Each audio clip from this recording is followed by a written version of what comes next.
તમને બધાને જય શ્રી કૃષ્ણ, રાધે રાધે, જય માતાજી. તમે બધા કેમ છો? તમે બધા મજામાં જ હશો. આપણે જાણીએ છીએ કે સોયાબીન આપણા પ્રોટીનનો મોટામાં મોટો સ્ત્રોત છે અને શરીર માટે બહુ ફાયદાકારક હોય છે. જે વેજીટેરિયન હોય એટલે કે નોનવેજ ના ખાતા હોય એના માટે તો સોયાબીન બહુ સારું છે. પ્રોટીન ભરપૂર પ્રમાણમાં હોય છે. તો આજે આપણે મોમોઝ બનાવવાના છીએ. તો આપણે પહેલાં તો જે 1 ચમચી જેટલું આમાં તેલ રેડી દઈશું. આપણે વધારે રેડવાનું નથી, 1 ચમચી જેટલું તેલ રેડી દીધું. હવે આપણે છે આ રાઈ અને જીરું એ એડ કરી દીધું. આપણે આમાં રાઈ અને જીરું નાખી દીધું. હવે આપણે આમાં નાખીશું આપણે એક બાઉલ આટલી ડુંગળી સમારી દીધી, ચોપિંગ કરી દીધી છે એ નાખી દઈશું. તમારી જોડે ચોપિંગ ના હોય તો તમે હાથેથી પણ સમારીને લઈ શકો છો.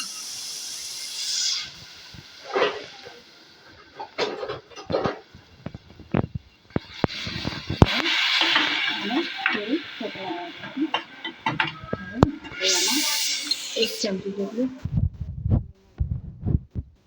1 ચમચી નાખી દઈશું.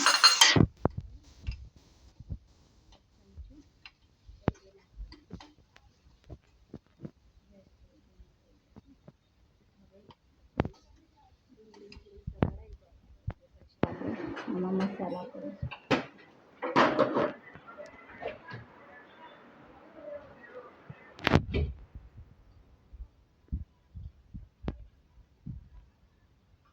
સોયાબીનનું તો આપણે સોયાબીન અને બટાકાનું શાક બનાવી શકીએ છીએ. સોયાબીન ડુંગળીનો વઘાર કરીને બનાવી શકીએ છીએ.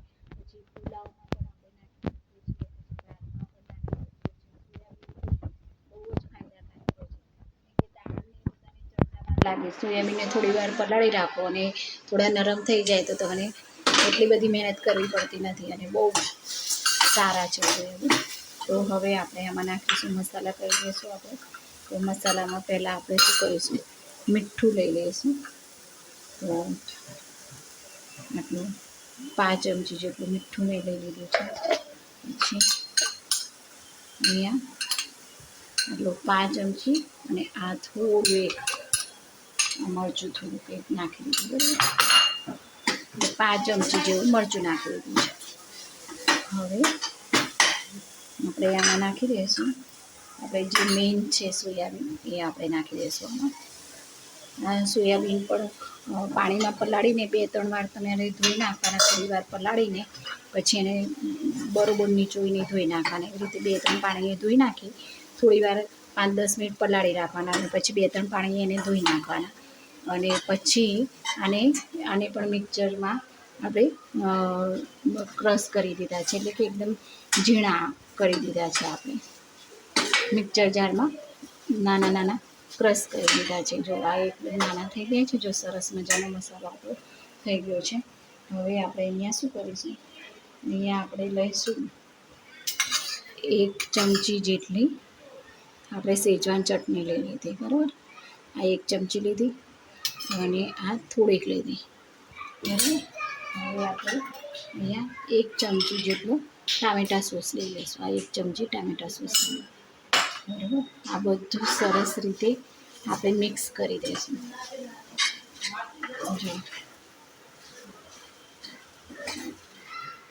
જો સરસ રીતે મિક્સ થઈ ગયું છે.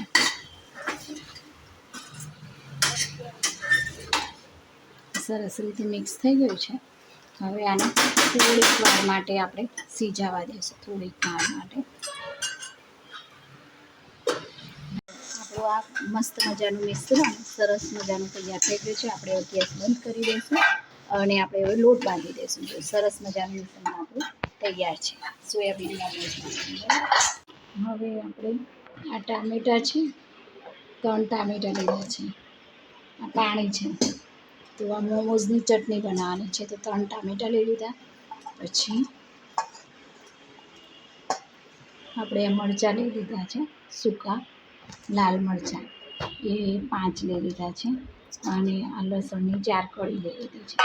હવે આપણે આને બાફવા મૂકી દઈશું પાણીમાં. આ મોમોઝ માટે સ્પેશિયલ ચટણી છે, ટામેટાં અને સૂકા મરચાંની અને લસણની ચટણી. તો એ આપણે બનવા માટે મૂકી દીધું. હવે આપણે આ લોટ લઈ લીધો છે. હવે મોમોઝનો લોટ બાંધીશું આપણે. હવે આપણે આમાં થોડુંક મોયણ માટે તેલ નાખી દઈશું, થોડુંક એટલે 1-2 ચમચી. મોમોઝનો લોટ બાંધવા આપણે લઈ લીધો છે. આપણે મોયણ લઈ લીધું 2 ચમચી જેવું. હવે આ મોયણથી બધું લોટને આમ બરોબર મસળી દઈશું. આમ એક આમ કરી દઈશું તેલથી બધું લોટને તેલમાં લોટમાં મોયણ કરી દઈશું. જો આ બધો લોટ સરસ રીતે મિક્સ કરી દીધો. તો હવે આપણે આનો લોટ બાંધીશું. થોડું ચલો મીઠું નાખવાનું રહી ગયું હતું, તો આપણે હવે મીઠું નાખી દઈશું. હા, અડધી ચમચી જેટલું આપણે મીઠું લઈ લીધું છે. મીઠું નાખી દઈશું અને આ લોટ આપણે ધીમે ધીમે થોડું પાણી લઈ લે અને બાંધતા જઈશું.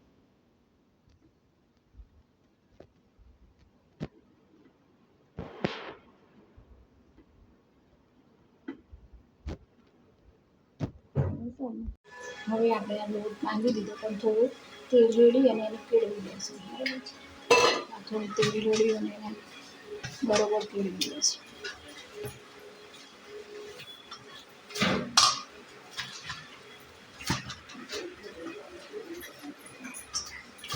આપણો લોટ સરસ મજાનો તૈયાર થઈ ગયો છે. તેલ રેડી અને આપણે કેળવી લીધું છે. મસ્ત તૈયાર થઈ ગયું છે આપણો લોટ. મોમોઝ માટેનો લોટ તૈયાર થઈ ગયો છે. હવે આપણે 5-10 મિનિટ માટે એને રેસ્ટ કરવા આપીશું. તો આપણે હવે ગેસ ચાલુ કરીને પાણી ગરમ કરવા મૂકીશું. મોમોઝ આમાં બાફવા મૂકવાના છે, એટલે આપણે એક બાજુ ગરમ કરવા મૂકીશું અને એક બાજુ આપણે આ રોટલી બનાવી અને આ મોમોઝ ભરી દઈશું. આપણે જે મિશ્રણ આપણે તૈયાર કર્યું છે એ ભરી દઈશું.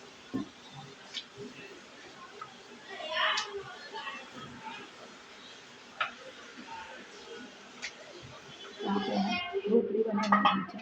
હવે આપણે આમાં મિશ્રણ ભરી દઈશું. મિશ્રણ આપણે આમાં 1 ચમચી લીધું અને આ થોડુંક લીધું. આ સોયાબીનનું મિશ્રણ છે. સોયાબીનવાળા મોમોઝ બનાવવાના છે, તો સોયાબીનનું છે. પછી આપણે આ જે આમ કરીએ છીએ એ રીતે આ બધી જ પોટલી જેવું બનાવી દેવાનું છે.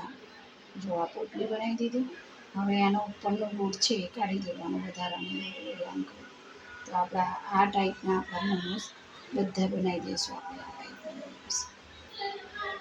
તો આપણે આ ટામેટાં અને સૂકા મરચાંને બાફવા મૂક્યા હતા, એમાં આપણે હવે સંચર નાખી દઈશું. અડધી ચમચી જેવું સંચર અહીંયા નાખી દીધું. આપણે અડધી ચમચી જેવું સંચર નાખ્યું.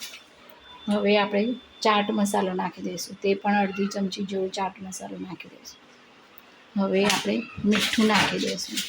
આપણે અહીંયા સંચર અને ચાટ મસાલો નાખી દીધો છે. હવે આપણે મિક્સર જાર બંધ કરી દઈશું અને આપણે આને મિક્સરમાં ગ્રાઇન્ડ કરી દઈશું. આપણે જે ક્રશ કરી દીધું, ગ્રાઇન્ડ કરી દીધું, એ હવે આપણે આમાં અહીંયા ગરમ કરવા મૂકી દઈશું. આપણે આમાં થોડું આપણે પાણી એડ કરવું હોય તો કરવાનું. થોડું ઘટ લાગે છે તો થોડું આ હલાવીને પાણી એડ કરી આપણે આમાં આ પાણી રેડી દઈશું. તમારે થોડી થીક થોડી જાડી ઘટ રાખવું હોય તો ઘટ રાખવાનું, અને થોડી તમને થોડી એમ કે પાણી જેવું લાગે, થોડી પાતળી ટાઈપ જોઈતી હોય તો પાતળી ચટણી તમને જેવી યોગ્ય લાગે. અને તમે તમારા પ્રમાણે આમાં તમને વધારે પડતા ચાટ મસાલાને વધારે ચટાકેદાર જોઈએ તો તમે થોડું ચાટ મસાલો અને સંચર થોડું વધારે એડ કરી શકો છો, નાખી શકો છો. તો આ ગરમ થઈ જાય એટલે આપણી ચટણી તૈયાર થઈ જશે મોમોઝની. તો આપણે આ ગરમ કરી. તો હવે આપણે આ આપણા સોયાના મોમોઝ તૈયાર થઈ ગયા છે. આપણે તો એ લઈ લઈશું. આપણે અને ગેસ બંધ કરી દીધો છે. આપણે હવે આપણે આને લઈ લઈશું. આપણે આ પણ બહુ સરસ છે, પ્રોટીનથી ભરપૂર હોય છે. ચોક્કસથી તમે આ મોમોઝ બનાવજો. આ પણ બહુ સરસ જ ભાવે છે. તો આ આપણા સોયાબીનના મોમોઝ સોયાબીનના તો આ આપણા સોયાબીનના મોમોઝ તૈયાર છે. ચોક્કસથી તમે બનાવજો અને આ બહુ સરસ ભાવે છે. આમાં હેલ્ધી છે અને આમાં કંઈ તળવાનું નથી, કંઈ નથી, બાફીને બનાવવાના છે. તો વિડીયોના એન્ડિંગમાં હું તમને કહેવા માગીશ કે આયુર્વેદ અપનાવો, શરીર ચીજ વસ્તુ અપનાવો, દરેક જીવ માત્ર દયા ભાવ રાખો, ગૌ રક્ષા કરો, વ્યસનથી દૂર રહો અને જરૂરિયાતમંદ લોકોને સેવા અને મદદ કરો. અને આપણે આપણા ઘરને સાફ રાખીએ, જેમ નદી, તળાવ, સરોવર, દરિયા કિનારા દરેક જગ્યાએ આપણે સ્વચ્છતા રાખીએ. જય જવાન, જય કિસાન, જય વિજ્ઞાન, જય